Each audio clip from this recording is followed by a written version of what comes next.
महाराष्ट्र में बढ़ती नफरत और मुसलमानों पर हो रहे हमलों के खिलाफ आज आजाद मैदान से सपा ने उठाई आवाज। पुलिस कमिश्नर को ज्ञापन सौंपकर सख्त कार्रवाई की गई मांग। नफरत के खिलाफ इंसाफ और संविधान की हिफाजत के लिए सपा का संघर्ष जारी रहेगा। पानी सर से ऊंचा हो रहा है। एक तरफ आतंकवादियों ने कश्मीर के अंदर हमारे 27 भाइयों को मार दिया, शहीद कर दिया, और वहां पर जितने भी लोग काम करने वाले मुसलमान थे उन्होंने अपनी जान भी गंवा दी उनको बचाने के लिए। सारी दुनिया जानती है, जितने लोग टूरिस्ट गए थे सबका स्टेटमेंट आ रहा है कि कश्मीरी मुसलमानों ने हमारे लिए जो एहसान किया हम कभी भूल नहीं सकते। मारने वाले भारतवर्ष के नहीं थे मुसलमान, और अगर भारतवर्ष के भी होते तो उनको मार दो गोली, कौन मना कर रहा है? लेकिन एक आदमी गुनाह करेगा उसके बदले आप किसी को पकड़ोगे? और इतना बड़ा वो किया, एक आदमी ये नहीं खड़े होकर बोल रहा है कि वाह भाई वाह आदिल, तुमने क्या काम किया, नजाकत तुमने काम क्या किया, कैसे बचाया लोगों को, उसको बधाई आपको, ये कोई टीवी पे नहीं आगे बोल रहा है। और उसके बाद अभी कल बंबई में मैंने देखा 2 दिन पहले कि दादर में मुसलमानों को मार रहे हैं कि तुमको यहाँ दुकानें चलाए, जैसे उनके बाप की मुंबई होगी। कानून किधर है? संविधान कहता है कि इस देश में रहने वाला कश्मीर से कन्याकुमारी तक कहीं भी जाकर रोजी रोटी कमा सकता है, लेकिन इसी मुंबई के अंदर वो मारा जा रहा है और तमाशा लोग देख रहे हैं। और एक मिनिस्टर जब मिनिस्टर बनता है, एमएलए बनता है, शपथ लेता है, और वो जाए इतना ओछा, इतना छोटे जहन का इंसान है कि इसका काम ही सिर्फ है। मैं तो कहूंगा फडणवीस साहब से उसको एक ऐसा पोर्टफोलियो दे दो जिससे मुसलमानों को गाली देने वाला हो। सर कल ही आप राज्यपाल को मिले? हम मिले, वही सब चीज है। मैं सीपी से मिलने जा रहा हूं और मैं हर जगह जाऊंगा, मैं सड़क पर निकलूंगा, सबसे बोलूंगा, इसके खिलाफ आवाज उठाऊंगा कि ये जो हो रहा है इसको बंद किया जाए, ये जो नारायण राणे को मिनिस्ट्री से निकाल दिया जाए पूरे देश में। अब कहां बताऊं मैं? कहीं ना कहीं सर मुसलमानों को एक अलग नजरिए से देखा जा रहा है।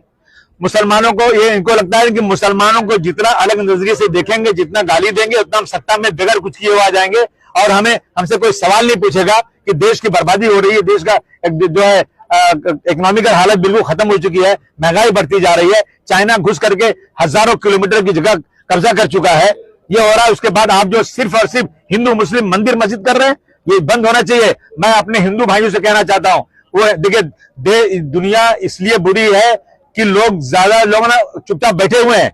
दुनिया बहुत अच्छी है लेकिन बुरे लोग आगे आ रहे हैं, इसलिए जो लोग अच्छे लोग हैं हिंदू भाइयों से कहना चाहता हूं, आगे निकलिए, देश को बचाइए, और ये जो लोग जो धर्म का नाम बांट रहे हैं ना, उनके खिलाफ कंधे से कंधा मिलाकर हमारे साथ खड़े होइए और ऐसे सांप्रदायिक लोगों के खिलाफ सड़क पर उतरिए और ये नफरत बंद कीजिए। देश में बहस होना चाहिए, डेवलपमेंट की देश में बहस होना चाहिए, अस्पताल बने, स्कूल बने, लोग अच्छी तरह रहे, लोगों को 2 रोटी मिले, ये होना चाहिए। परंतु इस देश में सिर्फ और सिर्फ मंदिर मस्जिद, हर मस्जिद के नीचे उनको मंदिर ढूंढना है, हर मुसलमान को आतंकवादी बनाना है, ये काम और ये बंद होना चाहिए।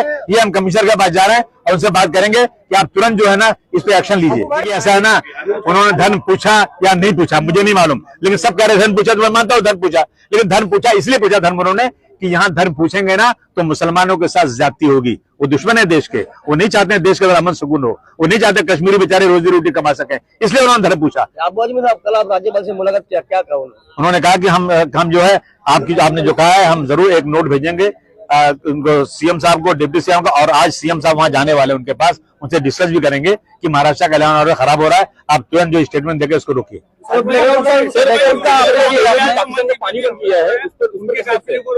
गुंडागर्दी, एक एमपी, मतलब ये इस देश में बोलने का वो पूरा जो है कानून खत्म हो चुका है, आजादी खत्म हो चुकी है इस देश के अंदर, आदमी अपनी बात कह नहीं सकता है, ये लोग जो चाहे कह दें, जो चाहे कर ले। और हाँ, टायर फेंका गया उनके ऊपर, उनको मारने की कोशिश की गई है, ये सब देख रहे हैं, दुनिया देख रही है। मैं कहना चाहता हूँ तमाम जो लोग दबे कुचले लोग हैं, खड़े हो जाओ सुमन जी के साथ। अभी साहब कल आप गवर्नर से मुलाकात किया है, आज सीपी से मिल रहे हैं, गवर्नर का स्टेटमेंट आया कि जो विपक्षी दल है उसको लेकर राजनीति कर रहे हैं। विपक्षी दल राजनीति कर रहे हैं? गवर्नर साहब ने ऐसा कहा है। विपक्षी दल जो है ना वो सच्चाई सामने लाके आईना दिखा रहा है। अब आईना देखें या ना देखें उनकी मर्जी, लेकिन हमारा जो काम हम करेंगे। वो सर कल ब्लैकआउट का आपने अपील किया है? जी हाँ बिल्कुल, सबसे मैं निवेदन कर रहा हूं कि 9 बजे से 9:15 बजे रात तक आप सब लोग अपनी ऑफिस, अपने घर, जहां तक हो सकता है सब लोग बिजली बंद रखो, अंधेरे में रहो। चलो।